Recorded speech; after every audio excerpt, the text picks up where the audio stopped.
Hi friends, welcome to Annapurna ಕಿಚನ್ಗೆ ಎಲ್ರಿಗೂ ಸ್ವಾಗತ. ನೋಡಿ, ನಾನಿವತ್ತು ಗೋರೆಕಾಯಿ ಪಲ್ಯ ಮಾಡೋದನ್ನು ಹೇಗಂತ ತೋರಿಸ್ತೀನಿ. ಒಂದು 200 ಗ್ರಾಮಸ್ಸು ಗೋರೆಕಾಯಿ ಎಲ್ಲ ಅದರದ್ದೆಲ್ಲ ನಾರು ಬಿಡಿಸಿ ಎಲ್ಲ ಕ್ಲೀನ್ ಮಾಡಿ ತೊಳೆದಿಟ್ಟಿದ್ದೀನಿ. ನೋಡಿ, ತೊಳೆದು ಕುಕ್ಕರ್ಗೆ ಒಂದೇ ವಿಸಿಲ್ ಊದಿಸ್ಬೇಕು ಅಷ್ಟೇ. ಒಂದು ವಿಸಿಲ್ ಆಗಿದೆ ಕುಕ್ಕರಲ್ಲಿ. ಈಗ ಒಂದು ಈರುಳ್ಳಿ ಹೆಚ್ಕೊಂಡಿದ್ದೆ, ಒಗ್ಗರಣೆ ಕೊಡ್ತಾಯಿದ್ದೀನಿ. ನೋಡಿ, ಜೀರಿಗೆ ಸಾಸಿವೆ ಹಾಕಿದ್ದೀನಿ.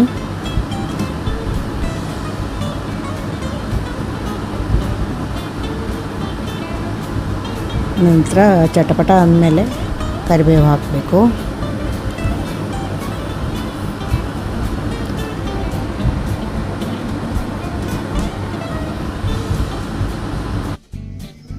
ನೋಡಿ, ಈಗ ಚಟಪಟ ಅಂದಿದೆ.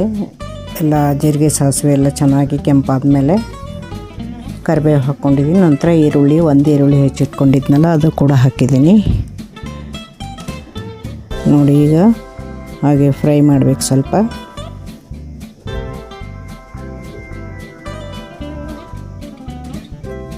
ರುಚಿಗೆ ತಕ್ಕಷ್ಟು ಸಾಲ್ಟ್ ಹಾಕಬೇಕು. ತುಂಬಾ ಈಸಿ ಗೋರೆಕಾಯಿ ಪಲ್ಯ. ನೋಡಿ, ಇದಕ್ಕೆ ಚೌಳಿಕಾಯಿ ಅಂತ ಕೂಡ ಹೇಳ್ತಾರೆ. ಇದು ಎಲ್ಲ ತೊಳೆದು ನೀರೆಲ್ಲ ತೆಗೆದಿಟ್ಟಿದ್ದು ಇದು ಫ್ರೈ ಆದಮೇಲೆ ಇದಕ್ಕೆ ಹಾಕಬೇಕು. ಎಲ್ಲ ಅರಿಶಿನ ಪುಡಿ ಎಲ್ಲ ಹಾಕ್ಕೊಳ್ತೀನಿ. ನೋಡಿ, ಇದಕ್ಕೇನೇನು ಮಸಾಲ ಹಾಕಬೇಕಂತ ತೋರಿಸ್ತೀನಿ. ನೋಡಿ, ಮೊದಲಿಗೆ ಅರಿಶಿನ ಪುಡಿ ಹಾಕ್ಕೊಳ್ಬೇಕು. ಚಿಕ್ಕ ಸ್ಪೂನಿಂದ 1 ಸ್ಪೂನ್ ಆದರೆ ಸಾಕು.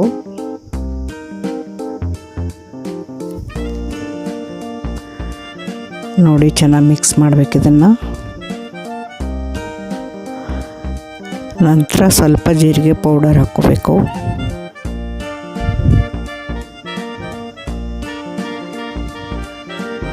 ನೋಡಿ, ಈಗ ಜೀರಿಗೆ ಪೌಡರ್ ಹಾಕ್ಕೊಂಡಿದ್ದೀನಿ.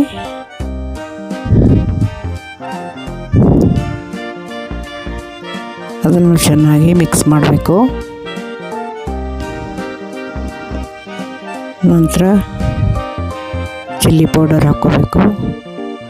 ನಾವು ಖಾರ ಜಾಸ್ತಿ ತಿನ್ನಲ್ಲ, ಅದರಿಂದ ಸ್ವಲ್ಪನೇ ಹಾಕ್ಕೊಂಡೆ. ಒಂದು ಚಿಕ್ಕ ಸ್ಪೂನಿಂದ 1 ಸ್ಪೂನು ಖಾರದ ಪೌಡ್ರ್ ಹಾಕಿದ್ದೀನಿ. ಎಲ್ಲನೂ ಚೆನ್ನಾಗಿ ಮಿಕ್ಸ್ ಮಾಡ್ತಾಯಿದ್ದೀನಿ. ನೋಡಿ, ಎಲ್ಲ ಚೆನ್ನಾಗಿ ಕಲರ್ ಎಲ್ಲ ಚೇಂಜ್ ಆಗಿ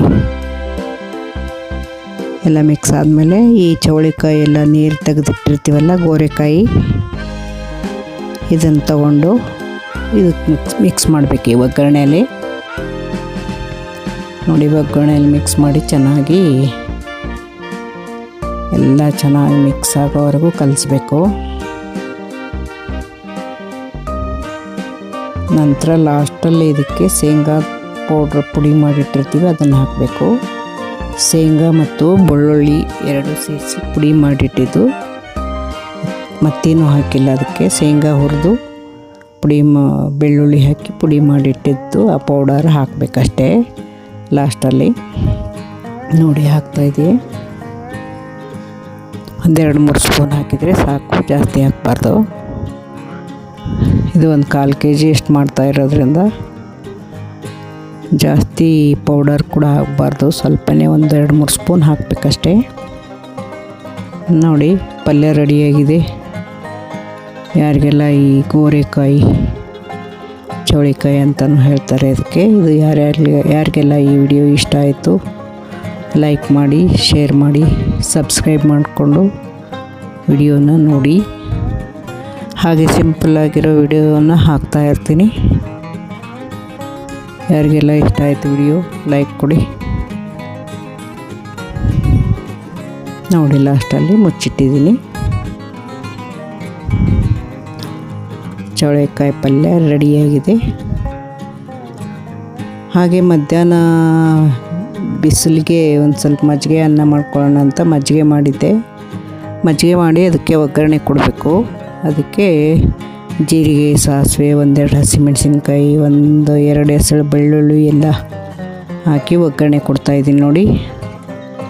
ನೋಡಿ, ಒಗ್ಗರಣೆ ಕೊಟ್ಟರೆ ತುಂಬ ಚೆನ್ನಾಗಿರುತ್ತೆ ಅನ್ನದಲ್ಲಿ ಊಟ ಮಾಡೋಕ್ಕೆ. ಸಾಂಬಾರು ಮಾಡದೇ ಇದ್ದರೆ ಇದೇ ಥರ ಮಜ್ಜಿಗೆ ಮಾಡಿಕೊಂಡು ಊಟ ಮಾಡಿದರೆ ತುಂಬ ಚೆನ್ನಾಗಿರುತ್ತೆ. ಬೇಸಿಗೆಗೆ ತಂಪಾಗಿಯೂ ಕೂಡ ಇರುತ್ತೆ. ನೋಡಿ ತುಂಬ ಚೆನ್ನಾಗಾಗಿದೆ ಮಜ್ಜಿಗೆ.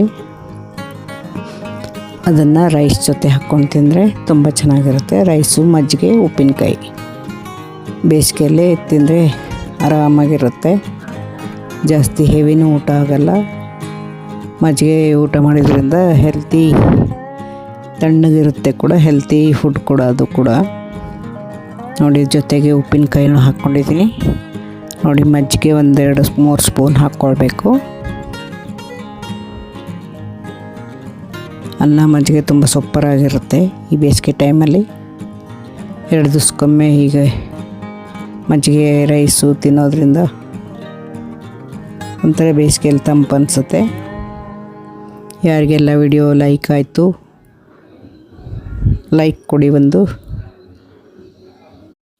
ಇದುವರೆಗೂ ಯಾರೆಲ್ಲ ವಿಡಿಯೋ ನೋಡಿದ್ದೀರಾ, ಥ್ಯಾಂಕ್ ಯು ಸೋ ಮಚ್.